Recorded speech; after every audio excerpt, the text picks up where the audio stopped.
Jones was the ones who were one of the prominent ones among British adventurers who thought of Pathans as lost Israelites. He was an 18th century historian. He found traces of the lost tribes in Afghanistan. Ishaq Ben Savi was the second president of Israel, and he wrote the famous book, The Exiled and the Redeemed, in which he writes in great detail about the putative Israelite origins of Pathans. यहूदियों में भी ये अकीदा है कि जब तक के इज़राइल के सारे गुमशुदा कबीले वापस इज़राइल की धरती पर यकजा नहीं हो जाते, तब तक मसीहा की वापसी नहीं होगी, जिस मसीहा का उन्हें इंतजार है। इसीलिए मुख्तलिफ यहूदी तंजीमें इन्वॉल्व हैं इज़राइल के गुमशुदा कबीलों को दुनिया के मुख्तलिफ हिस्सों में खोजने में। There is a Jewish belief that unless and until the lost tribes of Israel return to Eretz Israel, the land of Israel, the Messiah would not return. So, instead of simply being complacent, just waiting for the day to come, it is incumbent on human beings to make efforts to expedite the return of the Messiah by finding the lost tribes of Israel. This is at least what Rabbi Eliyahu Abuchai believed. Rabbi Eliyahu Abuchai was a lost tribes explorer, and he perhaps traveled more extensively than Benjamin of Judea ever did, because the modern means of transportation that were available to Rabbi Eliyahu Abuchai was certainly not available to Benjamin of Judea. यानी कि एक बहुत ही नुमाया scholar जिससे मुझे भी मुलाकात करने का शर्फ हासिल हुआ, वो थे रब्बाई एलियाहु अबुखाई। रब्बाई एलियाहु अबुखाई सारी दुनिया में इस्राएल गुमशुदा कबीलों की तलाश करते रहे, और उनका यह ख्याल था कि बजाय इसके कि यहूदी हाथ पे हाथ धर के बैठ के रहें उस दिन के लिए कि जब मसीहा वापस लौटेगा और खुदाई सल्तनत धरती पर कायम होगी और वो सारे गुमशुदा कबीलों को वापस लेकर आएगा, बेहतर ये होगा वो लेकिन नहीं आएगा, इस्राएल गुमशुदा कबीले खुद वापस लौटेंगे और तब मसीहा आएगा। बेहतर ये होगा कि इसको पहले हो जाए। इसके लिए ज़रूरी है कि इंसान हाथ में हाथ धर के ना बैठे, बल्कि जतन करे और खोजे वो इज़राइल गुमशुदा कबीले हैं कहाँ चले गए, उनको यकजा करे वापस इज़राइल में। अगर उनको वापस कर लेते हैं, यकजा कर लेते हैं इज़राइल में, तो फिर मसीहा आ जाएगा।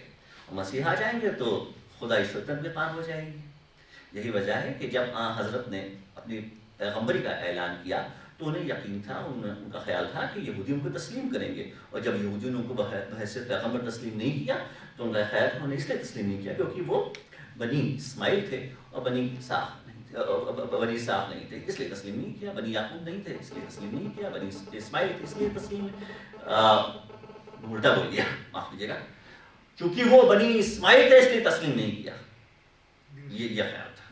खैर, Ishaq Ben Savi writes in great detail about the putative Israelite origins of Pathans. He talks about their physiognomy, how their physiognomy shows typical Jewish facial traits.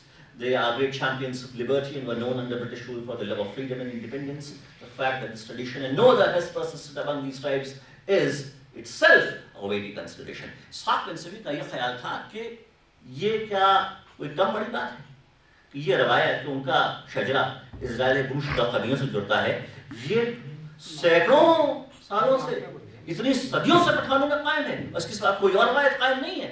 क्या ये अपने आप में एक सबूत नहीं है कि उनका शजरा इज़राइल गुमशुदा कबीलों से जुड़ता है? ये इसहाक बिन सवी का ख्याल था। सच ये है कि दुनिया भर में इस वक्त बहुत बड़ी तादाद में ऐसे ग्रुप्स हैं जो अपने आप को इज़राइल गुमशुदा कबीलों से वाबस्ता करते हैं। The fact is that there are millions of people all across the world who claim descent from the lost tribes of Israel. But among all these groups that claim to be of Israelite descent, Pathans stand out, for they are the only people whose tradition of Israelite origin finds mention in a number of texts, right from the 10th century to the present day, written by Jewish, Christian and Muslim scholars alike. ऐसा कोई और दूसरा group नहीं है जो कि अपना शजरा Israel गुमशुदा कबीलों से जोड़ता हो और जिसकी रवायात का जिक्र इतने बड़े पैमाने पे 30 से ज्यादा मुख्तलिफ किताबों में मिलता रहा हो, सिवाय पठानों के। और पठानों की इस रवायत के बारे में यहूदियों ने भी लिखा, ईसाइयों ने भी लिखा और खुद मुसलमानों ने भी लिखा। एक कई पहलू हैं जिनकी वजह से पठान सारे उन ग्रुप से अलग हो जाते हैं जो अपना शजरा इजराइल के मुशुदा कबीलों से जोड़ते हैं। There are a number of factors that distinguish the Pashtuns as claimants of Israelite descent from all other such claimants of Israelite descent across the world. The claim of Israelite origin cannot be seen as a byproduct of Christianity, as considered to be the case with the Bene Menashe of northeastern India and the Bene Ephraim of southern India by anthropologists like Meyer Samrash, Chalabai and Tudor Parfit, but they have never been in the influence of Christian missionaries, unlike the other claimants of Israelite descent. Hindustan में जो दूसरे groups हैं जो अपना शिजरा Israel को मुशुदा कबीलों से जोड़ते हैं, उनको एंथ्रोपोलॉजिस्ट नाम दिया। उनके अंदर जब यहूदियत पैदा हुई अचानक बाय प्रोडक्ट ऑफ क्रिश्चियनिटी, यानी कि ईसाइयत के नतीजे में पैदा होने वाला एक मूवमेंट, यानी कि जो चिल लुशाई और कुकी कबीले हैं मिजोरम और मणिपुर में, वो पहले जानवरों की परस्तिश करते थे, उनका एनिमस पास था। उनको एकदम से ख्याल गुजरा कि अगर वो ये साबित करने में कामयाब हो जाते हैं तो उनका शजरा पैगंबरों से जुड़ता है, तो वो अपने इस पस मंजर से पीछा छुड़ा लेंगे जो उनके लिए बायसे शर्मिंदगी है। और जहां तक गुंटूर में जो बनी इफ्राइम मूवमेंट पैदा हुआ है, वो किन्हें पैदा हुआ है? वो दलितों में पैदा हुआ है, मदिगा जात के दलितों में। वो अपने आप को कहते हैं, उन्होंने तो ये ऐलान किया हिंदुस्तान के सारे दलित बनी इसराइल। ये बहुत दिलचस्प बात है। अच्छा, वो बहुत ही इब्नुल वक्त लोग हैं। इब्नुल वक्त इसलिए, अगर मेरे इस लेक्चर को रिकॉर्ड हो रहा है, अगर वो सुनेंगे तो हो सकता है मेरे ऊपर हम लावटो कुछ लाके ले जाएंगे। सुनिए, तो जो मदिगा हैं उनके साथ बहुत दिलचस्प बात ये है कि एंथ्रोपोलॉजिस्ट हैं यूलिया एगरॉफ। यूलिया एगरॉफ ने अपनी एक किताब शाया की है the Jews of Andhra Pradesh. उसमें जिक्र करती हैं कि मदिगा दलित थे, उसके बाद ये ईसाई हो गए। उन्होंने ये सोचा कि हम ईसाई हो रहे हैं, ईसाइयत में बराबरी है, ये हिंदू समाज में जो जात पात की ऊंच नीच है वो नहीं है, इससे हम पीछा छुड़ा लेंगे। लेकिन उससे पीछा छूट नहीं पाया, क्योंकि हिंदुओं की नज़र में वो सिर्फ उनके अकीदे में तब्दीली हुई थी, पैदाइश में तो तब्दीली हुई नहीं थी। तो फिर होता ये है कि वो ईसाई रहे, लेकिन उनके यहाँ एक ईसाई पादरी था, उसको मौका मिलता है कॉन्फ्रेंस में शरीक होने का यरूशलेम में। वहाँ पर वो पहली मरतबा इजराइल को देखता है, और उसके बाद जब लौटता है तो उसको ये एहसास होता है कि इजराइल तो बड़ा अच्छा मुल्क है, और इजराइल के आइन में कानून है जिसको कहते हैं लॉ ऑफ रिटर्न, जो कि हर यहूदी को इसका हक देता है कि वो जब चाहें इजराइल वापस आकर बस जाएं। तो अगर हम अपने आप को नस्लन इजरायली साबित करने में कामयाब हो जाते हैं तो हम सब के सब इजराइल जाके बस सकते हैं, और हमारे लिए माली एतबार से खुशहाली के दिन आ जाएंगे अगर ऐसा करने में हम कामयाब होते हैं। तो उन्होंने यही किया, वो एकदम से यहूदियत मानने लगे। लेकिन आपको ये ख्याल रहे कि दलितों को जो रिजर्वेशंस मिलते हैं हिंदुस्तान में, मुसलमान दलितों को नहीं मिलते। अगर दलित ईसाई हो जाए तो नहीं मिलते, अगर दलित बौद्ध हो तो मिलता रहेगा, कि हिंदू हो तो मिलता रहेगा। सिर्फ हिंदू दलितों और बौद्ध दलितों को रिजर्वेशंस का बेनिफिट मिलता है। मुसलमान और ईसाई होने पे अगर कोई दलित, वही दलित जिसको रिजर्वेशन मिल रहा है, अगर वो जैसे ही वो मुसलमान हो जाएगा और जैसे ही वो ईसाई हो जाएगा, वो उस रिजर्वेशन के बेनिफिट से महरूम हो जाएगा।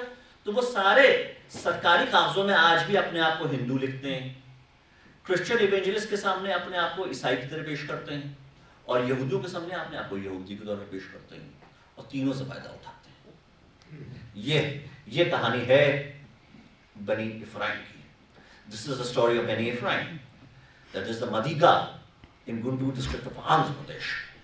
They were Hindus prior to their conversion to Christianity. They converted to Christianity believing that this would bring about a desired change in their social status. When this did not happen, they started practicing Judaism because they realized that their conversion to Christianity was only seen as a change of their faith and not a change of their birth.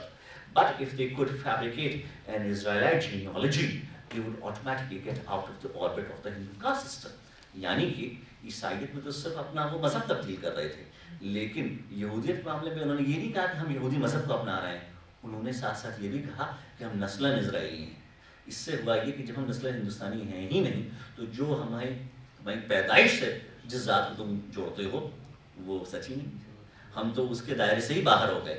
अब हमसे तुम किस बुनियाद पर भेदभाव करोगे? तो ये हुआ। So they felt that they could get out of the orbit of the Hindu caste system, just escape the evils of the Hindu caste system. But they have been very clever in the respect, as Dr. Yulia Egorov from Durham